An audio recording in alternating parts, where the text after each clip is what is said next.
this season overall for you individually, what this team was, and how do you kind of see what the future could be? Yeah, I mean, honestly, Russell Westbrook is retiring, and NBA players are already reacting. One of the most explosive competitors basketball has ever seen is walking away after 18 seasons. And the way this chapter is ending has people looking twice.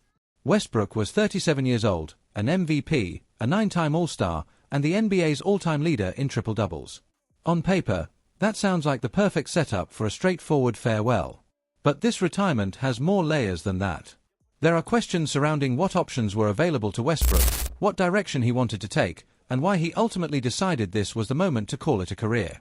And when you look at the reactions coming from major names around the NBA, you can tell this is bigger than a basic goodbye. To understand why Westbrook's exit carries so much weight, you have to go all the way back to where this wild basketball journey started. Westbrook grew up in Los Angeles, played at UCLA, and entered the 2008 NBA draft as one of the most athletic guards in his class. The Seattle Supersonics selected him 4th overall. But here's the crazy part. He never played a single NBA game in Seattle.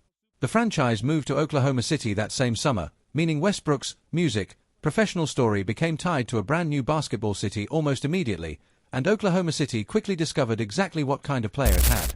Westbrook wasn't simply fast. His speed looked like it had another gear. He attacked the rim with such force that defenders had to make split-second decisions just to stay in front of him. He flew down the floor in transition, crashed the glass like a forward, absorbed contact around the basket, and kept coming back for more. His whole style screamed pressure, aggression, and non-stop energy. Then Oklahoma City started building something seriously dangerous. Kevin Durant was already there, and James Harden arrived through the draft 1 year after Westbrook. Suddenly, 3 future MVP-level talents were sharing the same locker room. Before the rest of the league could fully understand how scary that young core might become, the Thunder were already making deep playoff runs and looking like a potential powerhouse for years. But then came the decision that still gets basketball fans talking. Oklahoma City traded hard into Houston rather than commit to the contract needed to keep that young trio together. The Thunder remained contenders, and Westbrook and Durant continued stacking wins and individual honors, but Harden's departure became the first major what-if attached to that era. How far could those three have gone together? Nobody will ever truly know. Westbrook kept leveling up anyway. He collected all-star appearances, earned all NBA selections, and became one of the league's most feared guards. He wasn't some background piece standing next to Durant. Westbrook was a legitimate co-star, playing beside one of the greatest scorers basketball had ever seen and still demanding his own spotlight through pure production and intensity. Then came 2016 and everything flipped.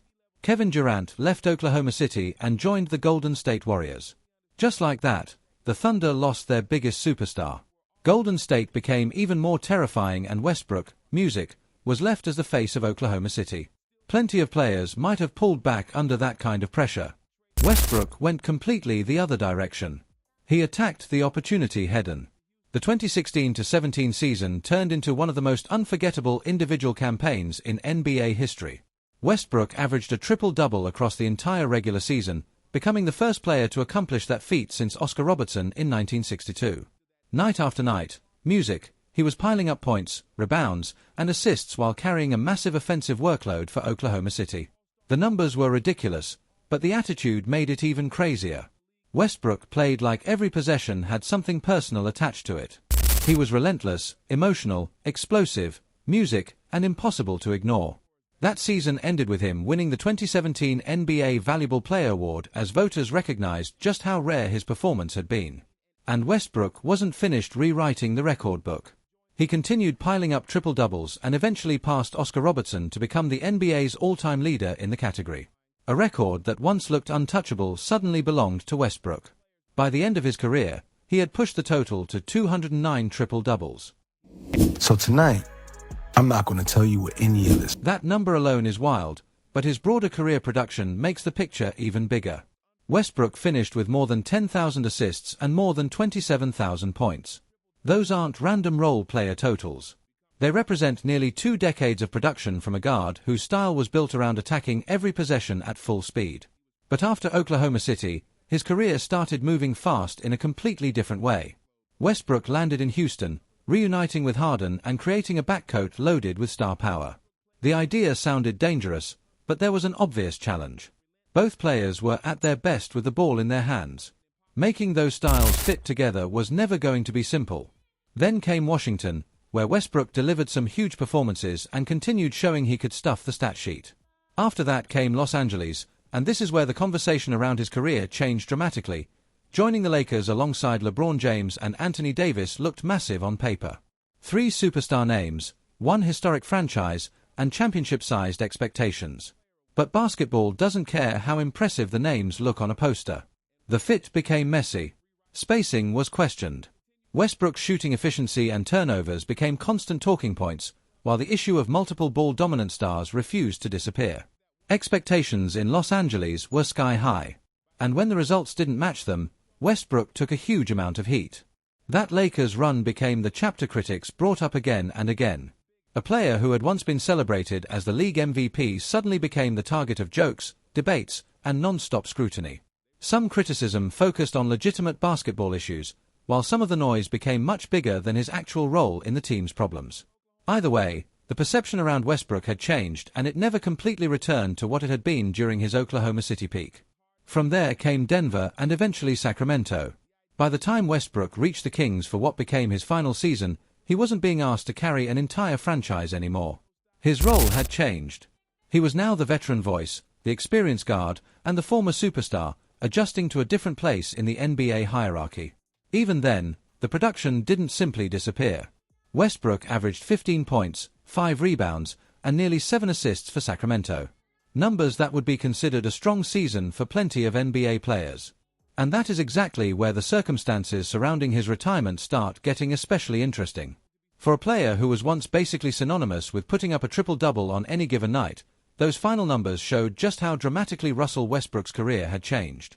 He could still contribute, but he was no longer the player an entire franchise was built around. And then on August 12, 2026, the announcement finally arrived. Westbrook posted a social media video titled The Museum of Unspoken Answers, narrated by actor Michael B. Jordan. The video moved through different chapters of his career without a traditional retirement announcement or some long explanation. Instead, Westbrook kept the caption short and emotional, reflecting on how sometimes you do not realize you have already watched something for the final time, that you had to be there, and now it was over. There was no giant press conference, no drawn-out farewell tour, no public back and forth about another contract. Music. There was simply the video, the message, and the weight of an 18-season NBA career suddenly reaching its final page. Westbrook was 37 years old when he made the decision, and 37, music, hits differently in professional basketball. For most people, that age is nowhere near retirement. But NBA careers operate on another clock, especially for guards whose games depend heavily on speed, explosion, and physical force. Westbrook spent his prime being one of the most athletic players on the court every single night. That first step that once left defenders scrambling was never going to age. Exactly like an elite shooter's touch or, music, a big man's positioning. Westbrook's athleticism was a huge part of what made him special. So, losing even a little of that advantage changed the equation. But here is where the situation becomes much more complicated. Music, according to reports, opportunities were still available when he decided to walk away. Music, LeBron James reacted quickly. Westbrook's former Lakers teammate praised him for a hell of a career and pointed, music, directly toward the Hall of Fame. Coming from LeBron, that message carried extra weight because those, music, too had experienced one of the most heavily criticized stretches of Westbrook's career together. Their Lakers partnership had been dissected from every possible angle. The roster, music, fit, spacing, turnovers, expectations, everything became part of the debate. But when Westbrook retired, LeBron did not make his tribute about those struggles. His message focused on the total career and the Hall of Fame. So, where do you rank Russell Westbrook among the greatest point guards ever? And do you think he made the right call by walking away instead of accepting a smaller role? Drop your opinion in the comments. If you enjoyed the video, hit the like button, subscribe to the channel, and share this with another NBA fan. Thanks for watching and we'll see you on the next one.